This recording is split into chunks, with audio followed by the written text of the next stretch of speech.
28 અને 29 જૂને પડી શકે છે વરસાદ, અંબાલાલ પટેલની આગાહી.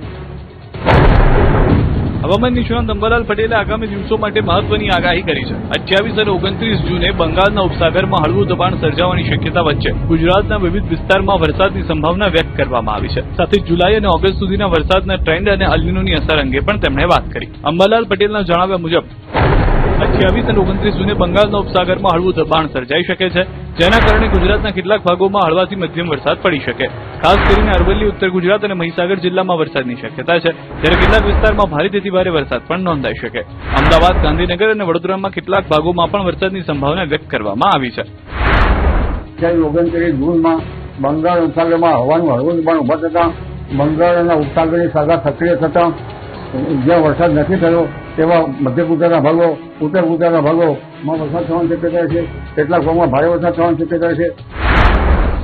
દક્ષિણ ગુજરાતમાં પણ ભારે વરસાદની શક્યતા વધુ છે. કેટલાક વિસ્તારમાં પૂર જેવી સ્થિતિ સર્જાય એટલો વરસાદ પડી શકે છે. સાથે 4 જુલાઈની આસપાસ નર્મદા નદીના જળસ્તરમાં વધારો થવાની પણ શક્યતા વ્યક્ત કરવામાં આવી છે. ઓગસ્ટ મહિનામાં પણ અણધાર્યા વરસાદના રાઉન્ડ જોવા મળી શકે તેવી આગાહી કરવામાં આવી છે.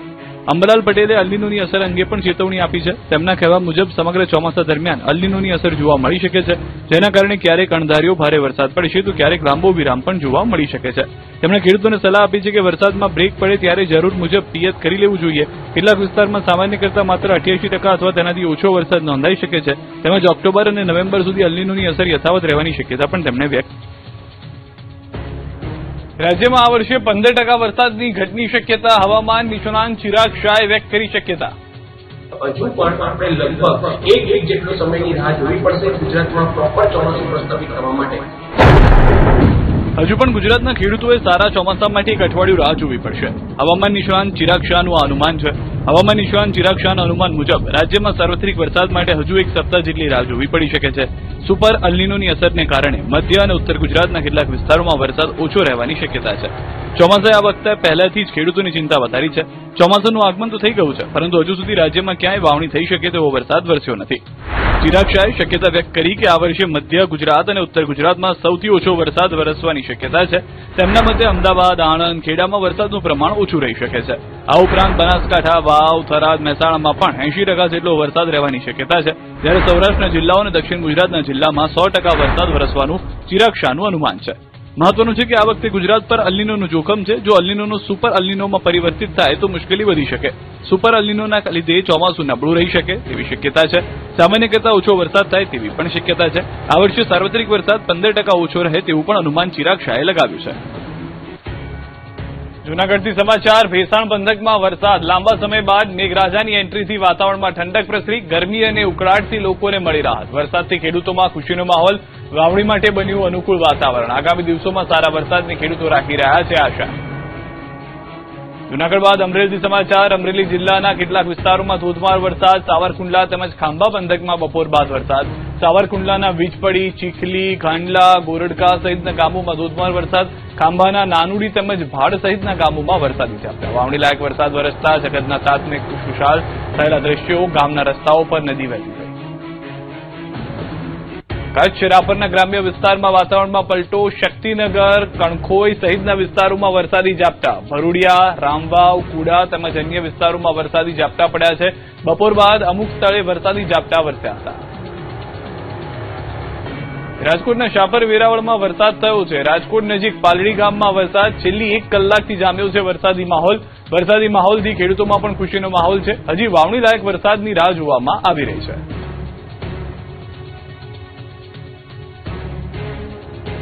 સૌરાષ્ટ્રના ડેમમાં ખૂટ્યું પાણી. કેટલાક ડેમ તળિયા ઝાટક. હાલ ચોમાસું નબળી સ્થિતિમાં જોવા મળી રહ્યું છે, જેથી સૌરાષ્ટ્રના અનેક ડેમના તળિયા દેખાવા લાગ્યા છે.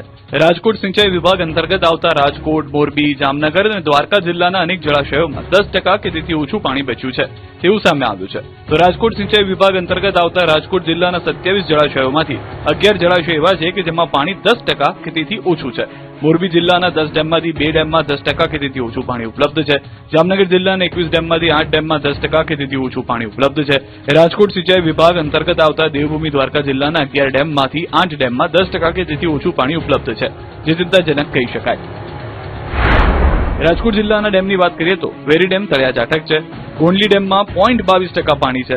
છાપરવાડી 2 ડેમમાં 1.41% પાણી, છાપરવાડી 1 ડેમમાં 2.99% પાણી, કરણકી ડેમમાં 2.74% પાણી, ઈશ્વરીય ડેમમાં 5.61% પાણી, વાજપરી ડેમમાં 5.46% પાણી, જ્યારે ન્યારી 2 ડેમમાં 10.92% પાણી બચ્યું છે.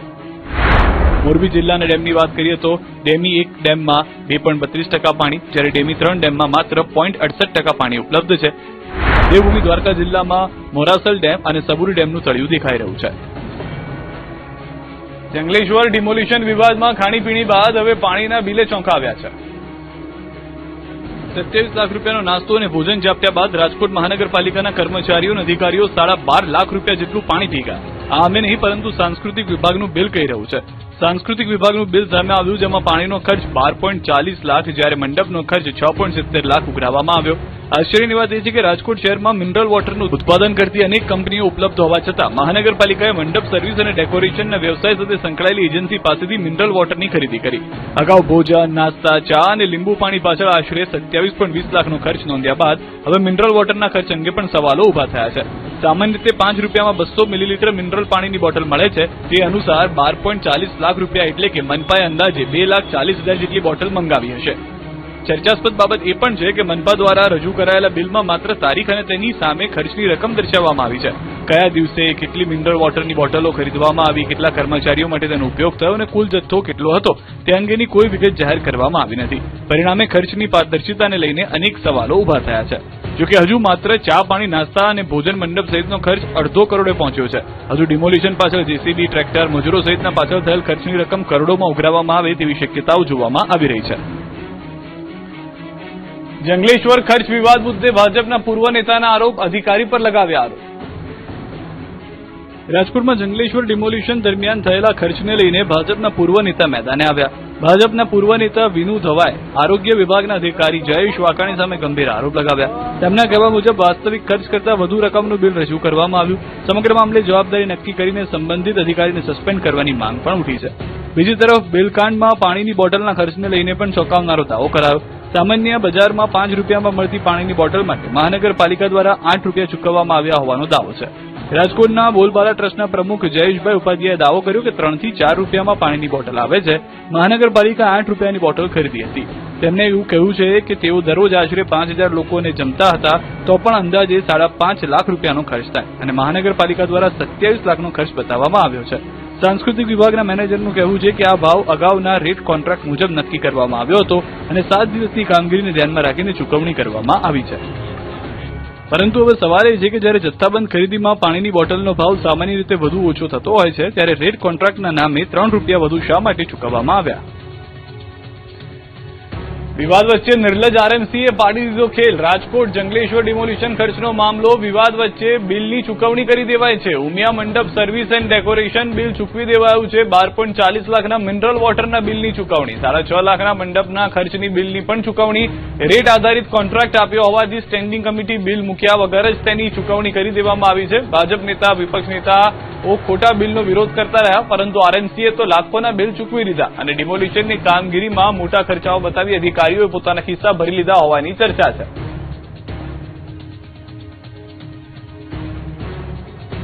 ચૈતર વસાવાને ભરૂચની કોર્ટનું સમન્સ, 29 જૂને હાજર રહેવા ફરમાન.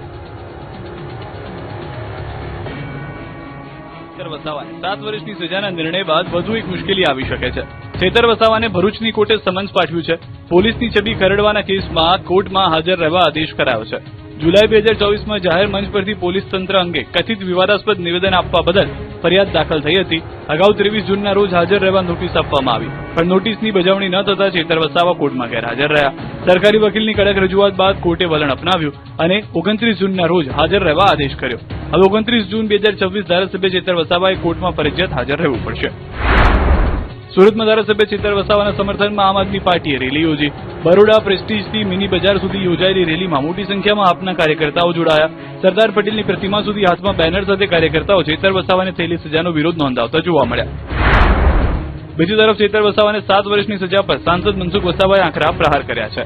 જેલવાસ બાબતે મનસુખ વસાવાએ કહ્યું કે આપના લોકો ચૈતર વસાવાનો હાથો બનાવી રાજકારણ રમે છે. વસાવાએ ગોપાલ ઇટાલિયાને સવાલ કર્યા. કોર્ટમાં કેસ ચાલતો હતો ત્યારે ધ્યાન રાખવાનું હતું. તેમણે કહ્યું કે સારો વકીલ